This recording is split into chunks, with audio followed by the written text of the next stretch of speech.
तो पिछले एपिसोड में आपने देखा कि करण और बाकी मित्रों ने किस तरीके से उस प्राणी को हराया था जो कि बेहद खतरनाक था। आपने ये भी देखा कि अंत में बालक की वजह से करमजीत को एक शक्ति मिल गई थी और वो शक्ति थी आग उत्पन्न करने की, और इसी कारण से ही उन लोगों की जीत हुई थी। अब आगे। करमजीत, तुमने मेरी जान बचाई है, बहुत बहुत शुक्रिया। अरे, इसमें शुक्रिया अदा करने की क्या आवश्यकता है? बिल्कुल, तुम तो हमारी मित्र हो और हर एक मित्र का फर्ज होता है कि वह अपने दूसरे मित्र की हमेशा सहायता करें। वाह करण, करमजीत, आप दोनों के विचार आपके चरित्र की तरह ही उत्तम हैं। आप लोगों को खुश होता हुआ देखकर हमें काफी प्रसन्नता हो रही है। हाँ बच्चों, हमें भी। हमारी सहायता के लिए सहमत होने के लिए आपका धन्यवाद। इसमें धन्यवाद कैसा, बल्कि मैं ही घमंड में चूर हो गया था। धन्यवाद करमजीत जी का, जिन्होंने मेरे जंगल को नुकसान होने नहीं दिया।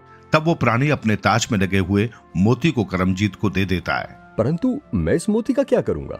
मालिक, मुझ पर दया करने के लिए बहुत बहुत शुक्रिया। मेरी तरफ से भेंट है, रख लीजिए।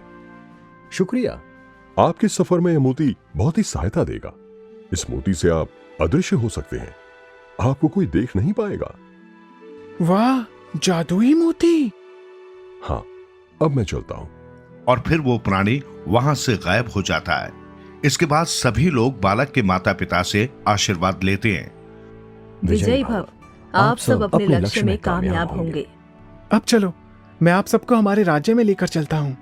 तो सभी लोग थोड़ी देर बाद वहां से बालक के राज्य में जाते हैं। आपका राज्य काफी बड़ा है और काफी सुंदर भी।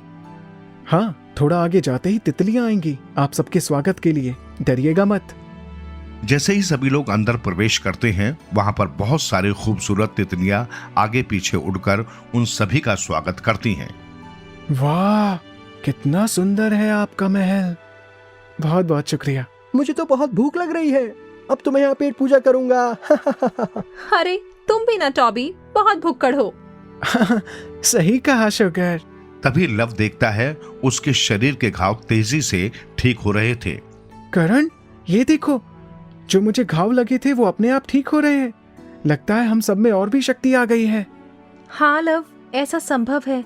हाँ लव, अब सब महल में प्रवेश करते हैं और भोजन करते हैं। ये तो हमें बहुत मान सम्मान दे रहे हैं आप। ये मेरा कर्तव्य है मित्र। और भोजन के बाद सभी लोग इजाजत लेकर वहां से अलविदा कहकर चले जाते हैं। थोड़ी ही दूर पहुंचने के बाद एक जंगल आता है। कितना अच्छा लग रहा था ना उस बालक के महल में। हाँ, और भोजन भी काफी स्वादिष्ट था। रुको सब, मुझे कोई आवाज आ रही है। हाँ, घोड़े के दौड़ने की। यहीं रुक जाओ सब, चौकन्ने रहना। ये हमारी तरफ ही आ रहा है। तब वहां पर एक राजा घोड़े पर आकर उनके सामने रुकता है। सब तैयार रहो, ये दुश्मन भी हो सकता है। हाँ करण। नहीं नहीं, रुको सब, मैं जानती हूँ इन्हें। क्या? लेकिन मैं आपको नहीं जानता। आप कृष्णपुर नरेश उत्तम सिंह जी हैं, परंतु आप यहाँ पर क्या कर रहे हैं? आपकी आवाज तो राजकुमारी चंदा की तरह लगती है। तभी चिड़िया उसे सारी बात बताती है। बात जानकर उत्तम सिंह काफी हैरान हो जाते हैं। परंतु महाराज, आप बताइए, आप यहाँ पर क्या करने आए हैं? क्या बताऊं, मैं बहुत बड़ी दुविधा में हूँ। इतनी धन दौलत होने के बावजूद भी अपनी दादी माँ की सहायता नहीं कर सकता। अरे पर क्यों? आखिर क्या हुआ है उन्हें? दरअसल मेरी एक प्रेमिका थी, मधु। मैं उससे बहुत प्रेम करता था, परंतु किसी कारणवश उससे विवाह नहीं कर पाया, और इसी कारण उसने मुझे श्राप दिया कि मेरे दिल के जो सबसे प्रिय होगा वो हमेशा दुख में जिएगा। और आपकी दादी माँ आपको सबसे प्रिय है? हाँ, तो उसने श्राप दिया कि मेरी दादी माँ की आंख की रोशनी रोजाना दिन ढलते ही खत्म हो जाएगी। मैं बहुत परेशान हूँ, मेरी सहायता करो।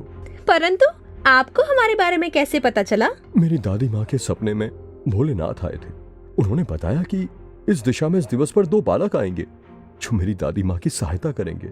हे भोले बाबा, आपका करिश्मा बेमिसाल है। तो चलिए राजा जी, हम सबको आपके महल में ले चलिए। सभी लोग राजा के महल में पहुंचते हैं और उनकी दादी माँ की हालत देखकर बहुत दुखी हो जाते हैं। वहीं एक भानु नाम की दासी उनकी सेवा में लगी थी। आप सब कुछ देर तक विश्राम कीजिए, सफर काफी लंबा था। ठीक है, तब तक हम दादी माँ के लिए कुछ उपायों पर भी विचार करते हैं। ये कौन है जो दादी माँ की सेवा कर रही हैं? ये भानु है, यही ने संभालती है।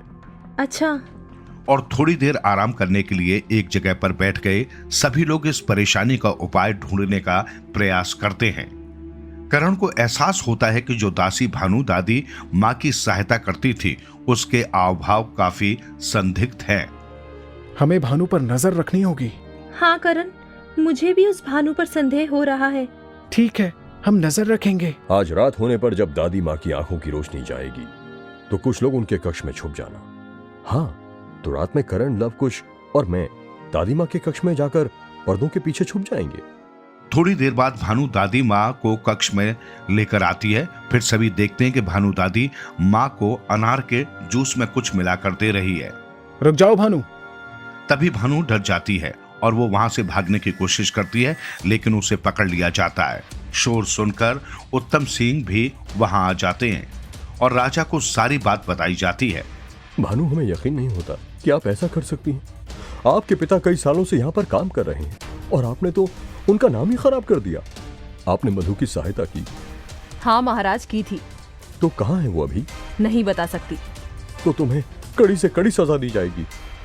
भानु ये सुनकर बहुत रोती है और राजा के पूछने पर भी मधु का पता नहीं बताती, लेकिन अचानक से वो बहुत गुस्सा हो जाती है। बस कर उत्तम सिंह, वरना बहुत बुरा होगा। ये अचानक इसे क्या हो गया? सैनिकों, जल्दी से भानु को बंदी बना लिया जाए। तो इसका तात्पर्य है कि भानु ने ही ये सब किया है, तभी वो गुस्से में थी। सभी लोग बात कर रहे थे कि दादी माँ कक्ष से बाहर निकलती है। वो काफी खुश थी। मेरी आंखों की रोशनी आ गई बेटा। उत्तम सिंह अपनी दादी को गले से लगाते हैं और बहुत खुश होते हैं।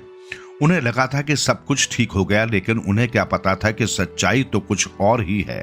तो ठीक है महाराज, अब हम कल यहाँ से चलते हैं। नहीं राजकुमारी जी, आप हमारी बहुत ही खास मित्र हैं और आप सबने हमारी इतनी सहायता की है, इसलिए आपको 1-2 दिन तो और रुकना ही होगा। लेकिन मेरी विनती है, कल इस राज्य की होने वाली रानी यहाँ पर आने वाली हैं। उनका नाम है हेमलता।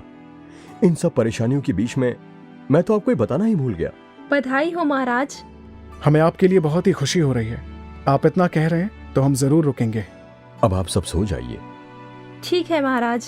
राजा वहां से चला जाता है। क्या किसी को अभी भी संदेह हो रहा है? हाँ, पता नहीं क्यों मुझे कुछ गड़बड़ लग रही है। हाँ करण, मुझे भी अनहोनी की आशंका हो रही है। खैर, सुबह होने दो, तभी पता लगेगा। अभी हमें सोना चाहिए। कल महल में रानी हेमलता की आने की तैयारियां भी शुरू हो जाएंगी। ठीक है, सब सो जाओ। अगली सुबह थोड़ी देर बाद रानी हेमलता अपने माता पिता और कुछ दास दासियों के साथ महल में प्रवेश करती है। तभी अचानक से एक बेसुध हाथी दौड़कर राज दरबार में आ जाता है और वो उत्तम सिंह की तरफ ही बढ़ता है।